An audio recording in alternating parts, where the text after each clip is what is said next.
everybody, and welcome back. It is your favorite podcaster in the entire world, Dorothy, Death in Cambodia, Life in America, and we are here with another amazing guest. His name is Eric Tang. He is an associate professor in the African Diaspora Studies Department, director of the Center of Asian American Studies.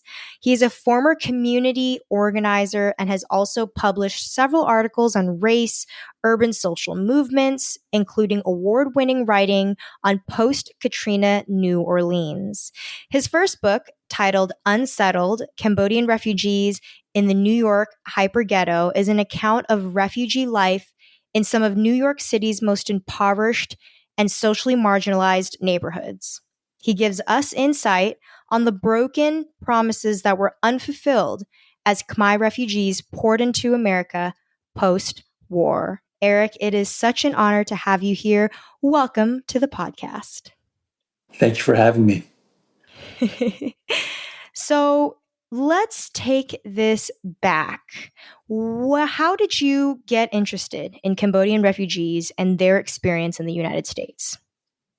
So I was born and raised in Queens, New York. By the time I reached my undergraduate years and was attending New York University, I was looking for an opportunity to, as a Taiwanese American growing up in Queens, to learn more about other Asian communities in New York City.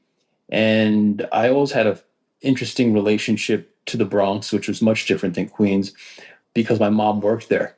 And so even though I grew up out in Queens, I would spend a lot of time in the Bronx, and I knew it to be the place of the birth of hip hop, of the fires of the 1970s, a place that was both culturally rich but economically depressed, a place that had a lot of contradictions. And somewhere in my 20s, I learned that there was a large Vietnamese and Cambodian refugee community in the Bronx. And this fascinated me because I grew up thinking that there were no Asians in the Bronx. I found an opportunity to volunteer for an organization that was starting a project in those neighborhoods. The organization was called the Committee Against Anti-Asian Violence, or CAV, and I immediately volunteered. My work as a volunteer soon evolved into a staff position, and I, in my early 20s, began directing a youth program for CAV in the refugee neighborhoods of the Bronx. Mm-hmm, mm-hmm. And what was it that really kind of compelled you to still contribute to that, to the Cambodian refugees? What really stood out to you? Because it seemed like you not only participated, but you got leadership positions and really kind of grew in ranks with that organization.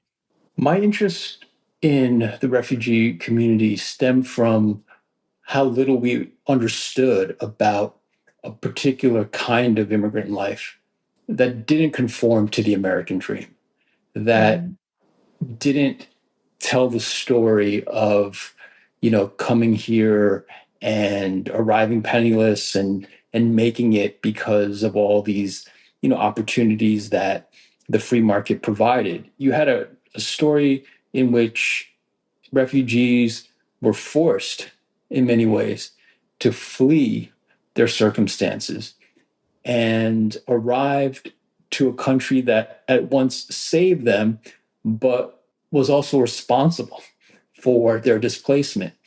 And because of that, many of them had this profoundly conflicted relationship with the United States and resettlement.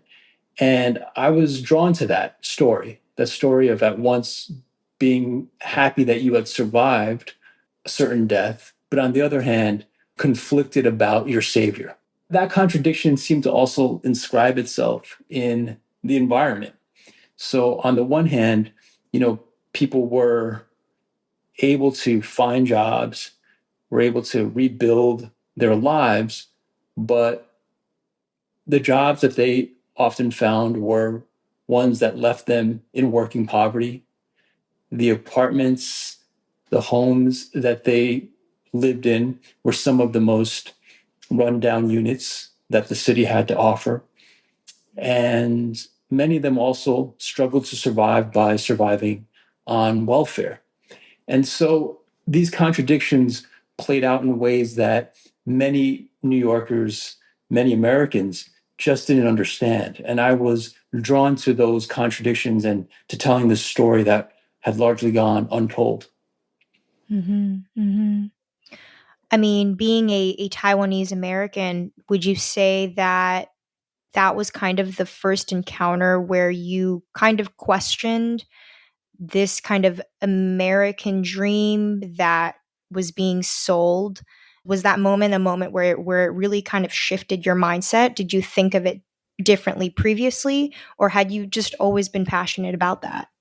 I think what drew me to this particular community had a lot to do with how different it was from my own story Hmm. as a child of post 1965 immigrants from Taiwan. So, Hmm. if you have a passing knowledge of US immigration history, you'll know that in 1965, a law was passed that lifted a lot of the restrictions that had historically kept Asian Americans out of the country. But this law really didn't allow every Asian or any Asian into the country. It prioritized those who were already educated, highly educated, came from STEM backgrounds, like my parents.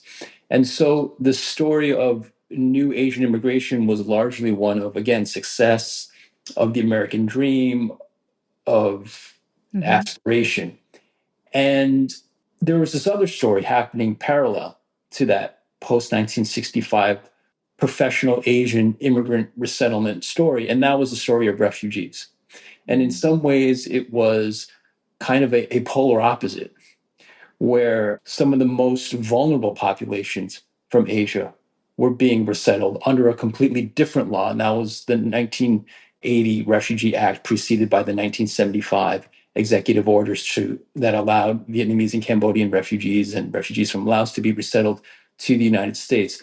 And so it was that contrast, right? Hmm. That, again, Right. other story, one that was very different than my own, that compelled me to learn more about what happened to refugees. Yeah.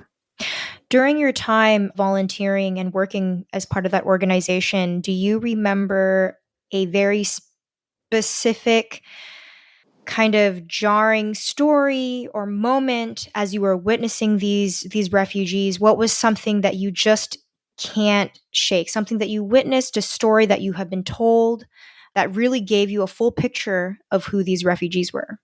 I think when I first arrived to the Bronx, I was really taken by how horrendous the housing conditions were. And this is now over 10 years after the initial resettlement of Cambodian and Vietnamese refugees. The Cambodian units, in particular, Cambodian apartment units, were again some of the most deleterious units that you could find in the Bronx.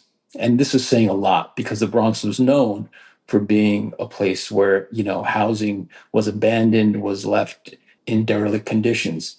I found it hard to believe that resettlement agencies that were responsible for providing not just a comfortable and compassionate resettlement, but a humane resettlement would not vet these properties, and that so many families with small children were living in units that had broken windows during the middle of winter, that didn't have heat or hot water for long stretches of the winter, where the locks were broken on doors, right? Where the plumbing wasn't working, or where it leaked from one unit to the next. These were things that really stood with me. I had never seen up close those type of conditions with families living in them and living them in them for several years. So I think that was the initial kind of shock that registered with me as a young activist in my 20s. But then I think as I grew more familiar with the neighborhood, that there were these kind of quotidian violences, like the everyday street encounters that would happen with young people in the neighborhood. You just hear almost casually about a shooting or stabbing or someone getting jumped, and it was like this feeling of low intensity warfare that seemed to define the lives of many of these young people. And as I heard them talk about their own experiences, they would often say things like, our parents left one war zone for another. And I don't think they were being metaphorical about it. I think they were being quite literal. And that stuck with me as well. Hmm. Yeah, I think there's a general idea that Khmais who had came here into the US as refugees were not put in the best of conditions and situations. Why do you think that is, or that was? Did the US truly not have the funds? Did they not care? Did they just not know what to do with the refugees that they had taken on? When we look at US refugee resettlement policy, and when we look at it closely, what we'll find is that it wasn't so much a domestic policy as it was a foreign policy. And what I mean by this is that we engaged in refugee resettlement in large part as a Cold War tactic. We wanted to shame, criticize the nations from which these refugees were fleeing. And one way to do that was to say, okay, well, we're going to resettle those who are trying to get out of your country. And in so doing, prove that even though we lost the war against Southeast Asian communism, we were right all along because look at all these people trying to get out. But we didn't think too carefully or too compassionately about what exactly it would mean to resettle them in a compassionate and humanitarian way. And so we wrote this 1980 Refugee Act. The US government wrote this 1980 Refugee Act, in which it demanded that refugees who had just escaped war, who have been traumatized by, both physically and psychologically, that they find work immediately. As if this was a good idea, to force people to find any kind of work. Didn't matter if it was poverty wages immediately, because what we didn't want was for them to become wards of the state, which was a euphemism for being on welfare. And we thought that somehow they would, make it and become economic miracles, even though there were people in the United States who were struggling to find jobs during the 1980s because of a recession and deindustrialization and all these other economic problems.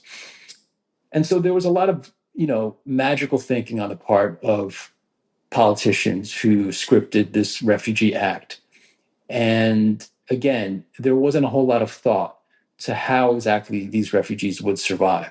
And so I guess what I'm saying is they were left to kind of fend for themselves in a country that, provided few economic opportunities for those who didn't speak English, who didn't have the social and economic capital to make it in America, like, say, other Asian immigrants who came under the 1965 Immigration Act. Mm-hmm. While I was conducting my interviews with my father, the podcast is called Death in Cambodia, but Life in America. So season 2 starts his recount of landing in Portland, Oregon, and what that whole experience was like. He talks about how they literally just gave him like a plastic bag with his paperwork in it. He had to find his sponsor on his own. And for like the first 3 months was sleeping in the barn in the back because there was just not enough space in his sponsor's home. How, he had to get a job, and his first job was, being a janitor or picking berries in the farm. And that, my grandma who was with him had to like figure out her own way to find rice, because she couldn't speak English, and, the sponsors didn't understand. And even from my father's recount, I can tell that it really kind of felt like you were just dropped. Yeah. And the moment you land, just good luck. Yeah. That Yeah. is consistent with the majority of the experiences of Cambodian refugees who entered after 1975 and obviously after the 1980 Refugee Act. They were, in many ways, just kind of inserted into urban poverty and told, okay, figure it out. So In this book, you were talking about how Cambodian refugees settled into what they call hyperghettos. Can you Mhm. explain to the listeners what is a hyperghetto and how is it normally formed? So let's start with the term ghetto, right? It's a term that, has a lot of connotations these days, most of them negative. But when we look at it in its kind of purely sociological sense, it's a area of an urban community that has been designated for a particular group, usually on the basis of ethnicity or race, right? And it isn't necessarily a poor community.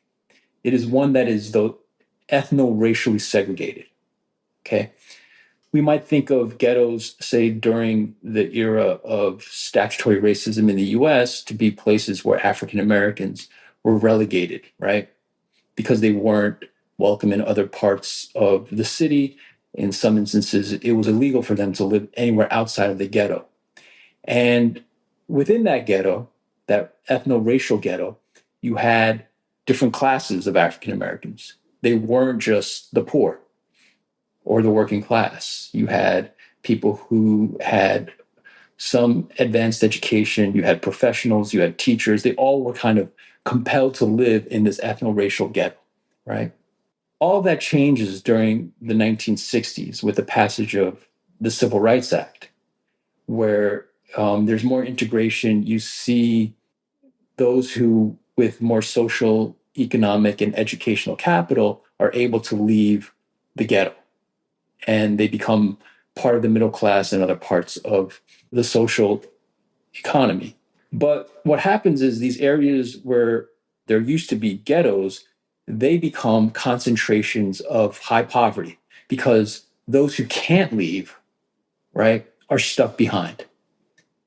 And at the same time, you see a transformation in our economy where a lot of manufacturing is leaving the city, going to other countries. And so many of those who live in these older ghettos don't have employment like they used to.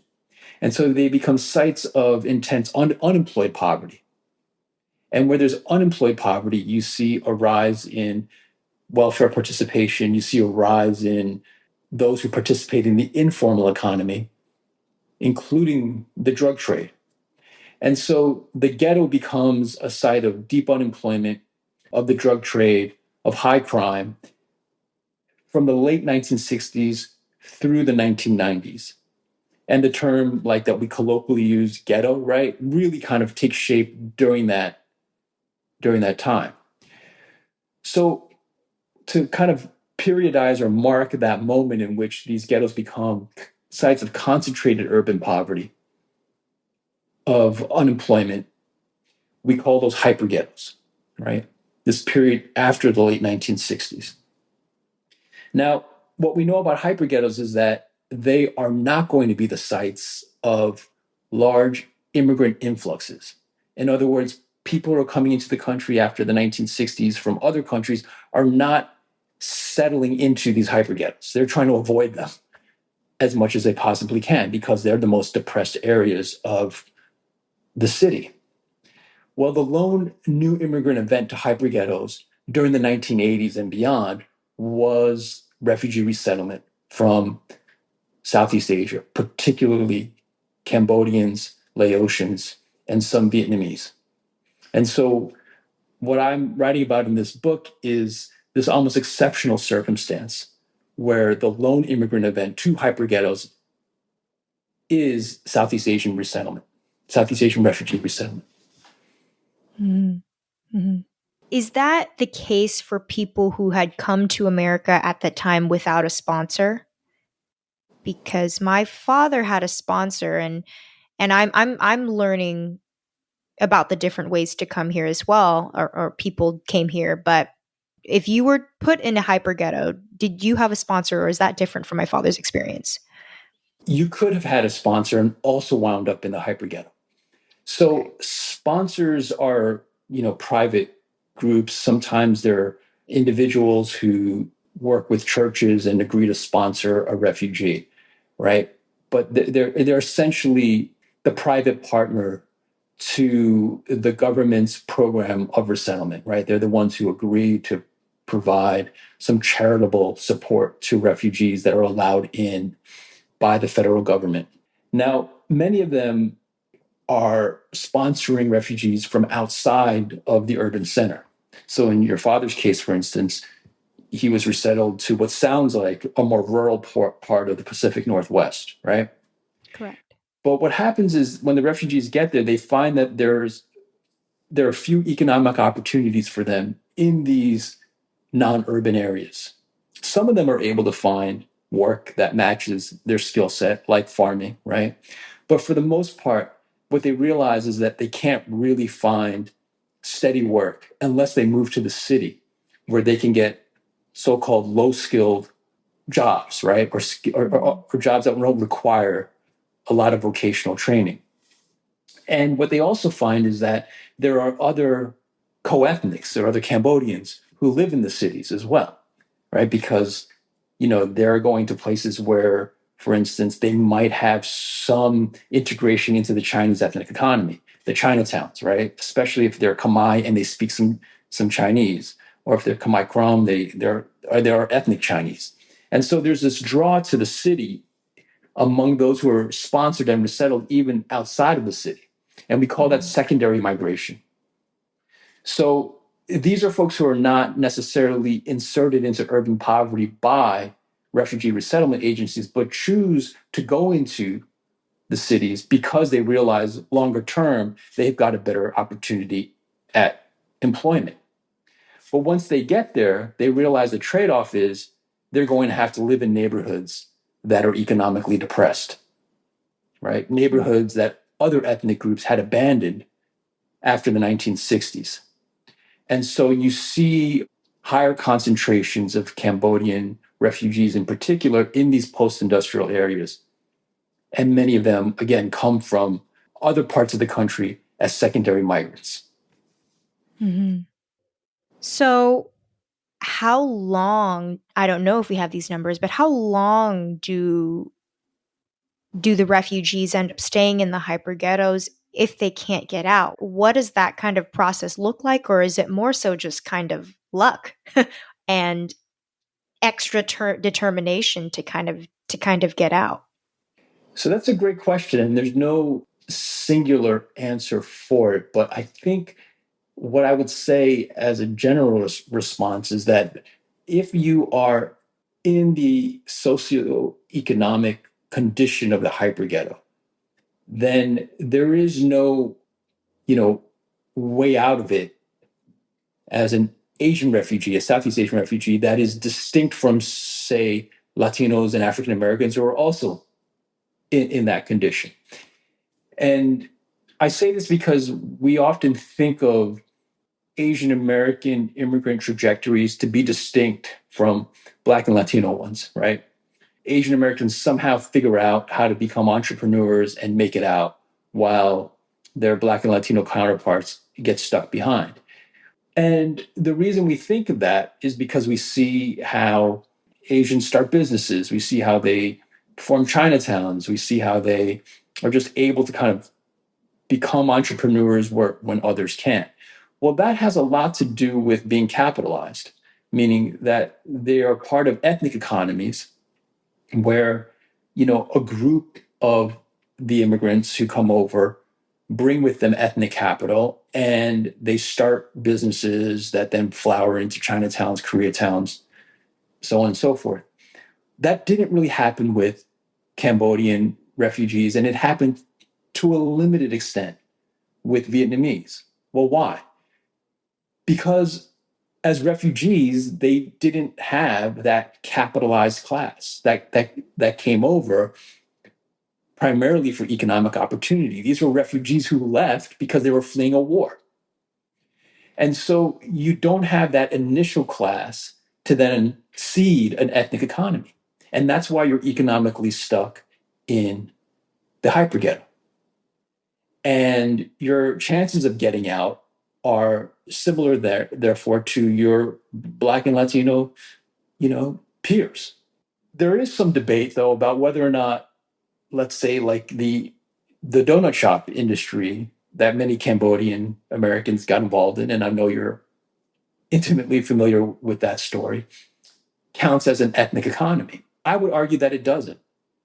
I would argue that it provided one niche for some Cambodian families to then kind of create an ethnic labor network, but it really didn't kind of match the type of capitalization and resources that other immigrant groups had to seed, for instance, Chinatowns, Koreatowns, and Little Saigons, right? And so I Yeah. would say that the Cambodian refugee economic trajectory isn't the same as it is for other Asian immigrant groups. That's such a great point that you brought up because being Cambodian American, I think within our second generation Cambodians, the conversation has always been around one of the topics anyway. Why is it that, there's Chinatown and Koreatown and all these other towns that had been able to be so strong in all these different major cities of the US? And why is it that we don't have our designated Cambodia town? And I think what you just said is exactly the reason, right? I mean, we didn't come here with money or to make money. We came here because we were refugees and barely had food to feed ourselves. We came as skeletons.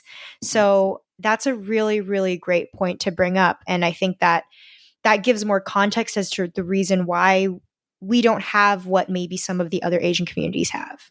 Yeah, it's a very different story Right. based on very different historical circumstances. Right.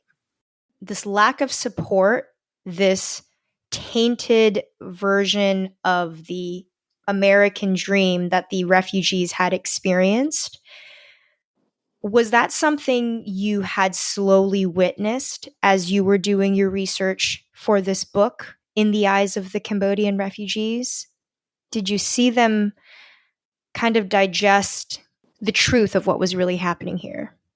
What I observed in my encounters and my relationships with Cambodian refugees, especially those who recall the Khmer Rouge, who had direct experiences as young adults with the Khmer Rouge and then, fleeing the country after the Vietnamese invasion of Cambodia and then dealing with the Thai military, is that although they were happy to be alive, they didn't necessarily feel that they had been saved. And this to me was an important distinction because so much of the narrative around refugee resettlement is a narrative of rescue, is a narrative of humanitarian rescue by the United States. And from there, this idea that the refugees are unambiguously grateful to their saviors. I never saw that to be in clear evidence when I spoke with and encountered Cambodian refugees. And I'm talking about folks who are not necessarily political and had like a critique of US imperialism or a strong position on what the United States had done in Vietnam. It was, though, this kind of like common sense understanding that they had that the United States was very much involved in their displacement and their arrival to the United States and their selection of the refugees was in many ways arbitrary. And so I came to understand that more clearly over my years working with the community, that this notion of gratitude and having been saved just wasn't in evidence. And that narrative was more everyone else's story about refugee resettlement and not the story that the refugees wanted to tell themselves.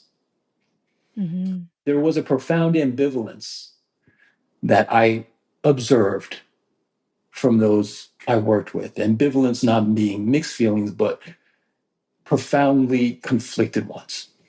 Mm-hmm. What do you think are some of the impacts of being a refugee from Cambodia, from the Khmer Rouge, coming to a country where you don't know the language, and then being dropped into these unlivable hyperghettos. What does something like that do to a society of people? I think it makes them a little crazy. I'm going to explain what I mean by that. Okay. Crazy in the sense that you are living a reality that you understand to be unsparing, that you understand to be not just challenging, but scary and unpredictable and fraught with all kinds of dangers. But everyone else is telling you that you're very lucky to be where you are and that you're living the American dream. And you don't really quite know at a certain point what to believe. Am I just imagining that things are as treacherous as they are, as precarious as they are, or is everyone else lying to me? And I think that can be crazy making in the sense that you don't really have a way of understanding yourself and your environment that is reciprocated by the external world because everyone else is telling you, well, look, you've survived this nightmare and now you get to live out an American dream. Perhaps I'm being a little hyperbolic when I say it's crazy making, but I kind of want to invite listeners to think about that. Like, what if every day how you experience your life wasn't how everyone else was narrating it? Because you don't have to go very far to find some narration about refugee resettlement to the United States that is overwhelmingly glowing, right? That is all about making it and the dream and survival. And so I think that to me is where I feel the long term kind of psychological and emotional impacts of growing up in the hyperghetto make their most profound effects. Yeah, it is really interesting being a second generation Cambodian American and kind of growing up in a time where my parents had told me when I was growing up, if anyone asks you what you are, don't tell them that you're Cambodian, tell them that you're Chinese. That's actually part of my identity journey. And as I'd gotten older, I started kind of remembering how Cambodians were seen back in the 90s, in the early 2000s, as kind of like the ghetto Asians, Mhm. ones that were associated in gangs and violent, hanging around the wrong people, and which was definitely a thing, Cambodian gangs back in the 90s, and that kind of participation and that reputation that I feel like Cambodians held. And when you kind of look at the history, though, and the whole journey of them surviving the war, coming to America, getting dropped in the middle of a new country, and then getting pushed into these, in these kind of low income spaces, it really doesn't come to a surprise that people would lean on other ways to kind of emotionally help them get through this life. Yeah. And what's interesting about you being told as a young person, hey, don't represent the Cambodian part, just try to highlight the Chinese part, is that beyond the Asian American community, right? Everyone else in mainstream America sees Asians as pretty much the same, right? So those distinctions maybe aren't as clear to outsiders. Right. And so here you are, on the one hand, saying, wait a minute, though, I am living this experience that's very much about being a refugee and a Cambodian refugee and all the things that are happening in, urban America that impact us, right? But I'm being told to kind of not identify it internally. But meanwhile, the external world doesn't really see us at all and thinks there's no difference between me as a Cambodian refugee and this Taiwanese American guy that's going to Stanford. And so again, there's all this misrecognition, and it's not just invisibility. If it were just invisibility, that'd be simple, but it's all this misrecognition and misrepresentation of what exactly is happening to these particular Asian refugees in this particular time and space. And the fact that so few people care to get the story right is what, again, made me so passionate about this particular topic. Like we didn't just fail to tell the story. We got it completely wrong oftentimes when it came to Southeast Asian refugees and what they were actually experiencing and how they got to where they were. Mhm. So you were so passionate that you decided to write a book. This book, Unsettled, how long did it take you to write it and what was your process? I think most of it was written over the course of about 4 or 5 years, and at least what finally wound up in the book.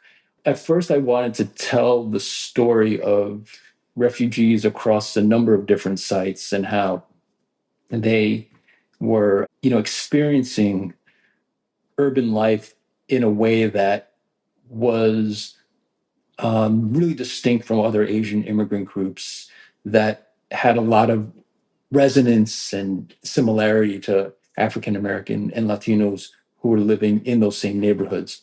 And so I thought, I might choose the Bronx as just one site, and maybe I'd go and look at Long Beach or Lowell or somewhere in the South.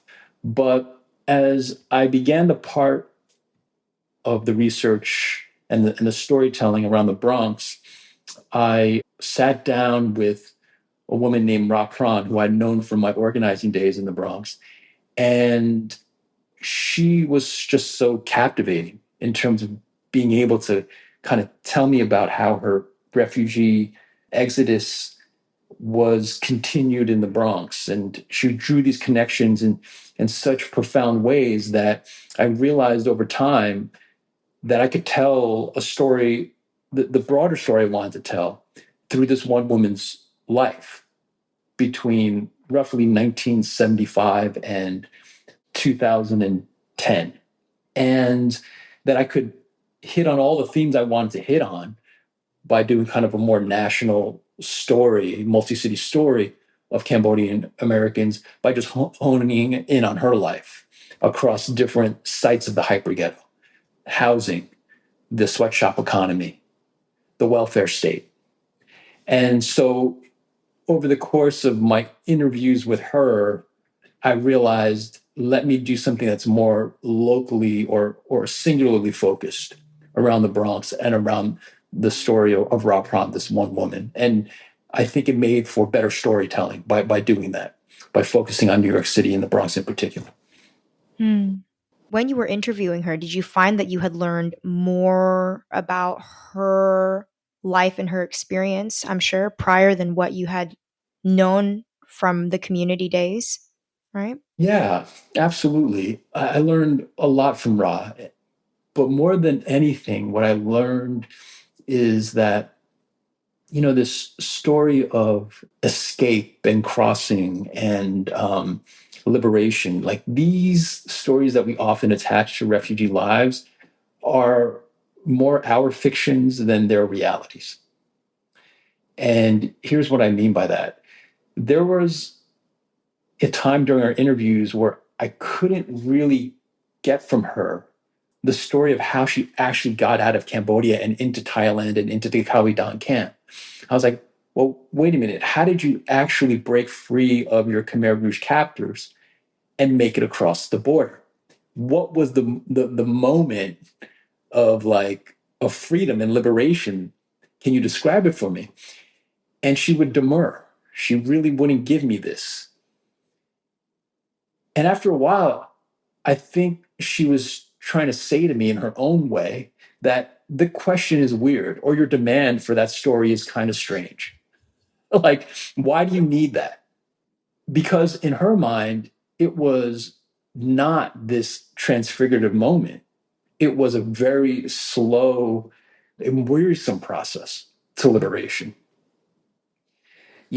She was with her Khmer Rouge captors when they fled the invading Vietnamese army. They fled into the forests of Cambodia near the Thai border. Everyone was starving. Not only them as captors, but also their Khmer Rouge, the people who were imprisoning them. And before long, the Khmer Rouge who were imprisoning them just didn't have the wherewithal to hold prisoners. And so they were all kind of in the same boat. And then they had to now figure out, well, how do you evade capture by the Thai military? And how do we all get into this camp and prove that we're worthy of asylum? And so there wasn't, again, like this clean break from the past. Mm-hmm. And that to me was the most profound thing I learned, right? Mm-hmm. That the story of kind of the clean break of this transfigurative moment in which the refugee is liberated, that was more somebody else's story, the outsider story, my story, and not hers. And she helped me kind of learn that in the process of our interviews. And I think that was one of the biggest takeaways. Mm-hmm. When you think about the main goal for writing this piece of work that you've written, what would you say was the sole purpose of putting this book together? I think in some ways it was an ode to the Bronx. I, again, grew up spending my summers in the Bronx where my mom worked, and I was always fascinated by the place and loved it in ways that were based in part on fascination, awe, and fear, you know? And so I think it was in many ways an ode to the Bronx. I think I also wrote it because I knew that the Cambodian community of the Bronx was shrinking, that over time, there weren't going to be too many members of the community left. Perhaps, who knows? It's still unclear. And that if I just a small record of what happened to the lives of some of these family members who were resettled to this area between the mid 80s and the 2010s, that would be a worthwhile thing to do. And so it was, just making a statement where one hadn't been made before. Amazing. I am so appreciative of this kind of work being out there because I think there is just not enough out there that tells the true story of the refugee experience. And you are exactly right. There are so many people out there who still are thinking, yes, this American dream, yes, we are the saviors. That's almost kind of what America is generally known for, being the saviors of the world. But there is this other side that I feel like is really kind of left untold. Even now, as second generation, we are still dealing with the intergenerational trauma of our parents who had survived a war and was dropped in the middle of a country and just tried to make ends meet without much support. And people don't shed enough light on how hard that can be for humans. And so, thank you, Eric, so much for this piece of work. For anybody who wants to find this book and to learn a little bit more about your work, where can they go and find you? You can visit unsettledcity.com. You could also find me because I'm a professor at the University of Texas at Austin, where I direct the Center for Asian American Studies. Yeah, so I'm here in Austin teaching, writing, doing my thing. Well, thank you so much, Eric, for your time. I know that our listeners, who are generally mostly second generation, will find so much value out of what you've shared with us today. Thank you for having me. Thank you.